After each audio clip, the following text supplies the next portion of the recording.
Here we are. We are moving now from the global picture of what's going on with data to hope.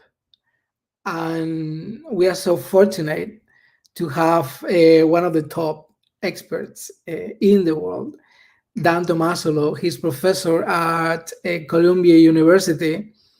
And we are going to be talking about seven, number seven. So Tan is going to explain us what that means, why seven and not six or eight.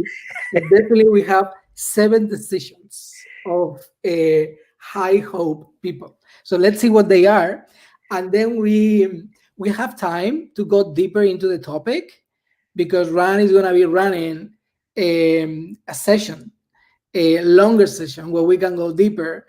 But now we are gonna get the highlights. We are gonna get the synthesis of what's behind. So thank you so much, Dan. What you are doing is just spectacular, and learning from you, having this opportunity to learn from you is a gift. So thank you so much for your gift. The gift is my being asked to come here. So thank you so much, Louis. I appreciate it. Thank you. So the floor is yours. So let me see if I can share my screen, and we can begin with the PowerPoint. Great. And just let me know that that's up there. Is that okay? It's there. Great. So I'm going to dive right into it because the research on this came from a book I recently put together. It took about 2 years or so of looking at all the different research on hope. And what I learned is that the researchers who study this kind of thing, from clinical psychology, social psychology, medicine, education, business, everybody was trying to study hope because it's such a valuable entity. And yet, when I looked at the research, what I realized, it's like the parable of the three blind men holding on to the elephant. The one who grabbed the tail of it said, well, everything looks like a rope. The one who grabbed the leg said it looks like a tree. And the one who grabs the ear says it looks like a fan. And I was trying in the beginning to look at, well, who's got the best theory of hope? And what I realized after I saw all the different results was like, wait a minute, maybe they have just a piece of it. What would hope look like if they were all right? And that led us to 7 decisions of high hope people. And one of the things that I realized is that people with high hope think differently than people with low hope. And I want to share that with you right now. Um, as they approach challenges, as they approach change, high hope people think differently about their world. And what I'm hoping to do in the time that I have is to give you a little taste of the quality of their thinking so that we can start to approach it. So rather than see things as fixed or unchangeable, they see possibilities. So when they move towards a crisis or a difficulty, they see all of these possibilities and they focus on what the opportunity might be from the crisis, not the fact that it's going to limit or stop them, but what it activates is a possibility. So I'm going to ask you to engage right away now in an exercise, and I'm going to encourage you to write a few things down. So grab a piece of paper and a pen, or put it on your phone or a screen, but to please write these things down, because I want you to learn the difference between low hope and high hope people and how their thoughts differ. So the first thing I'm going to ask you to do is to make a list of everything you did yesterday. And please start writing down now as quick as you can. Try to recall as much as you can and write that list down. You don't have to do it in order, but write it as quickly as you can. I'm minding the time, and you're going to be about halfway through right now. So push yourself. And as you're doing this, you'll notice that your memory is going back over the last 24 hours and trying to pluck the salient events that are there and jotting them down. You have about 10 seconds left. So write this down. And if you would, to write the last thing down. And please put that list out of your field of vision, or put a new screen on your phone, or something so that you can't see it.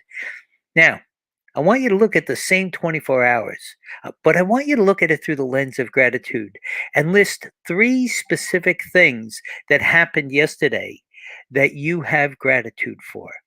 Now, that means we're looking at the same timeline that you just reviewed, but look at 3 things that you have gratitude for, and please write them down. This will give you a way of understanding how to look for the good things. I'm going to give you a few seconds to think about that. Please, if you can, jot it down. And notice what your mind is doing. It's looking for these good things. You write them down, and you've got about 15 seconds left. Now, if you would, please write the last thing down. Now, what will happen is that your day just got better. Yesterday is done. It's finished. It's in the can. But when we look at it through one lens, we just see things that we've done. But when we look at it through the lens of gratitude, everything changes. What most people find is that some of the stuff that was on their gratitude list never even made it onto the first list. It tends to be that the good stuff is something that we just move right past. We don't take the time to highlight it and savor it. That's what this is about. To know that there are good things that are happening all around us, and yet, if we don't take the time to notice them and appreciate them, we will miss them. So, how did this happen? How did we take these good things? Well, we amplified them. The first thing that we did is I asked you to do something cognitive, right? Meaning that our memory isn't set in stone. Yesterday will exist in our memory depending on how we recall it. And you looked at it 2 ways. The first way was just activating the default nature of your brain, the default network, right? It's just going through things without a lot of emotion, just doing that on a regular basis, but not really recording the positivity. The minute you look at it through the lens of gratitude, you see and feel something different. Then you had to express it. When you take an amorphous thing like gratitude from the limbic system and push it up through your frontal lobes and write it down, all of a sudden it becomes integrated. You had to find ways to express it and identify it. And what I'll encourage you to do is to share this with someone, because what we'll notice with gratitude in particular is that when we share positive things with others, they share positive things back with us, and it creates what's called an upward spiral. I think Norman Vincent Peale said it best: you change your thoughts and you change your world. And that's really what high hope people do. They know how to change their thinking. The second thing is that high hope people intentionally focus on beauty, benefits, and blessings instead of concentrating on the negative. So, if you would, we're going to do another exercise, and I want you to imagine a lemon in front of you. And you can close your eyes if you're in a safe place to do that. And imagine this lemon, and imagine it's on a plate on a table in front of you. Now, as you're imagining this, you may notice that there's a slight hint of lemon in the air. And I'm going to ask you to cut that lemon in half. And as you do, to see the little bits of lemon juice that come out of it. And now bring half of that lemon right up under your nose and take a deep whiff of it. And you'll smell the lemon a little stronger.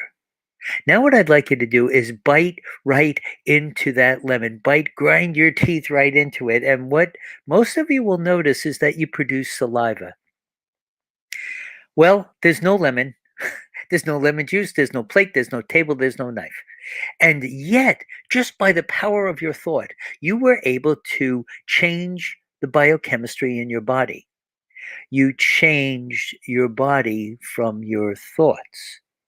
Now, I want you to think about what happens when we're chronically thinking about negative things, right?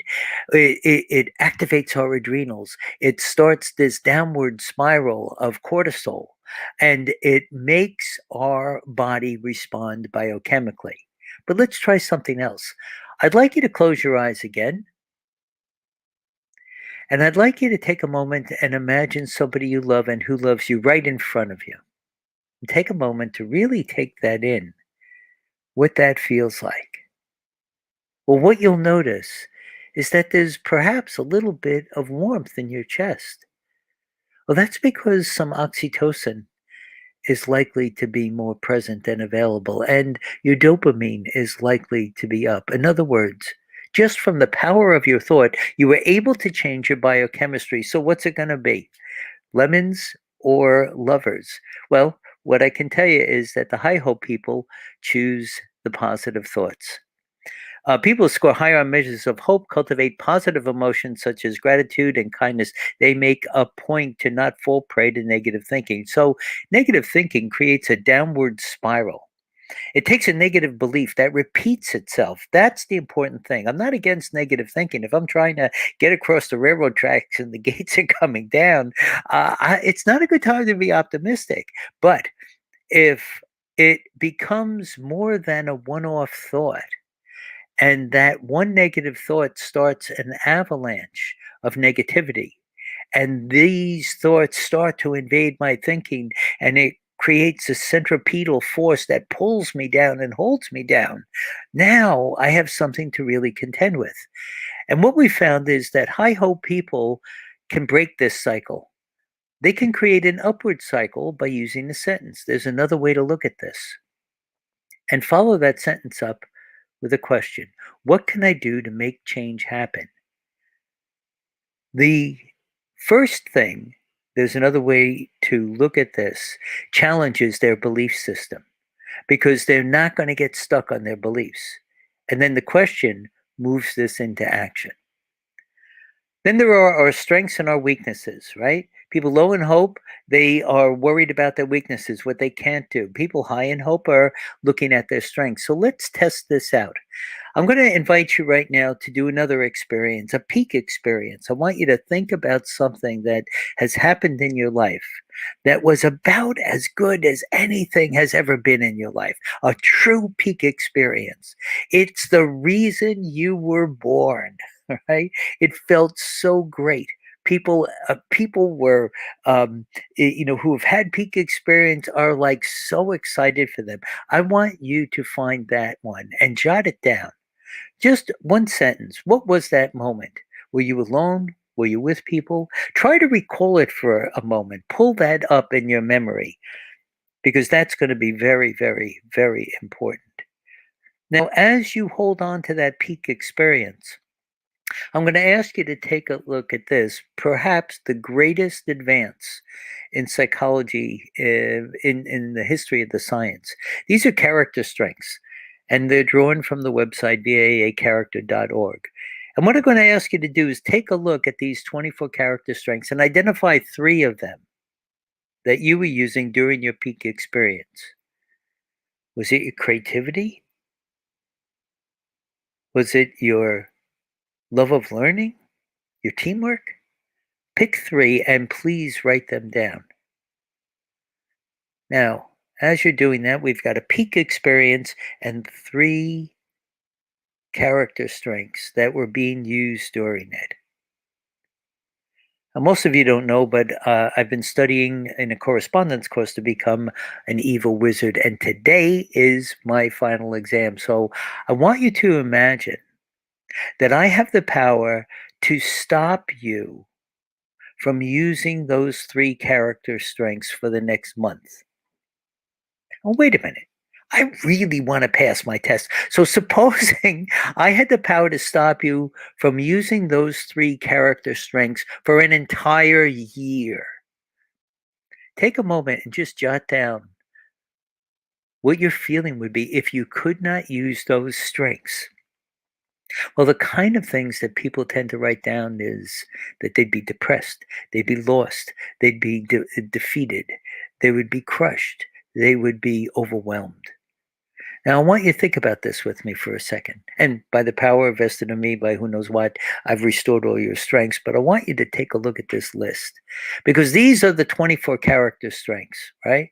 And the six virtues that the scientists have found they come from. This is known in every human culture. They found that these virtues are revered and so are these strengths. But here's the latest research, right? That there's an opposite to them. If they're not being used, if they're absent, the kind of feelings that you just generated, the despair, the loss, that's what's waiting.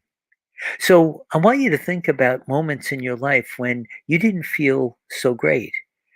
The chances are that you weren't able to use your strengths in the way they should have been used. And I want you to think about the people you work with and the people you love when they're not in a good place. Because the lens through which we can see them is that there's something they can't do. Their strengths aren't flourishing. And what is it that we could do to help them? And if it's our own life, what is it that we need to do in order to be able to use our strengths more readily?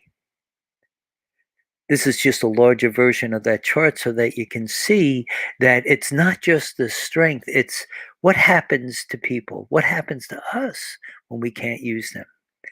Number five, creating challenging goals is the trademark of high hope people. And that means that they know how to calibrate. Everything we've learned about hope is calibration, is that if I want to run an 8-minute mile and I run an 8-minute and 30-second mile, I don't go back out and try to run an 8-minute mile. I try to run an 8:20 mile. I recalibrate that goal. And in doing that, I end up changing it.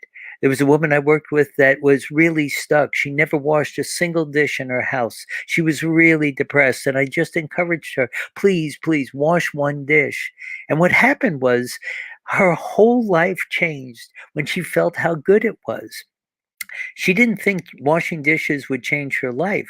But the truth of the matter is, when she narrowed her goal and her focus to one dish, everything changed. Now, number six, the drive for people with high hope comes from an understanding of meaning. They are drawn to purpose in life, right? Purpose in life is so essential to people with high hope because they're constantly asking themselves, what is it that's meaningful to them, right? And as Mary Oliver said, tell me, what is it you plan to do with your one wild and precious life?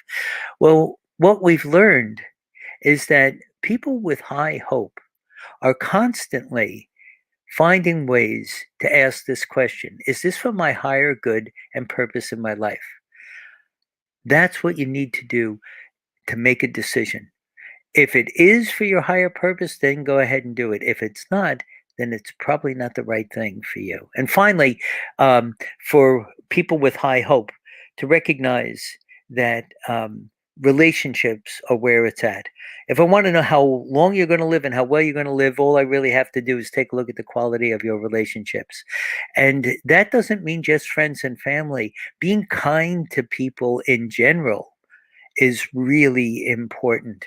And to recognize if you're stuck about how you should treat somebody, to use this approach.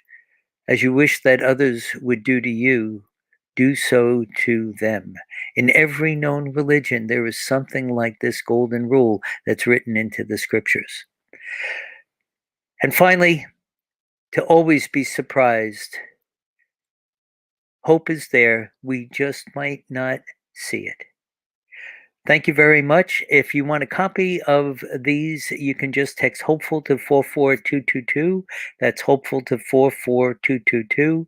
And if you're international and you'd like a copy, just email me at hello@dantomasulo.com and I'll make sure it gets to you. Thanks so much.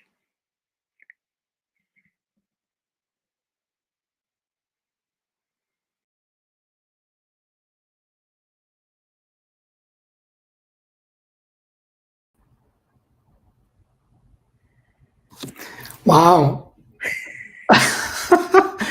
I'm not gonna miss your workshop. Yeah. Workshop's going to be fun. We'll take a deeper dive.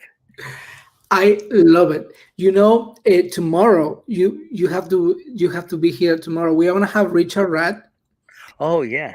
and looking at the strands. So he talks about the shadow Yes. as the opposite, right? So Yes. you have the shadow, you have the gift, and Yep. you have the city. And I love it because I would love, out of curiosity, to to see the correlation between the 64 keys and the character strands. Yes. Because Right. I'm sure they will be matching there. That could be a I really nice exercise. I would think so. I would think so, Louis.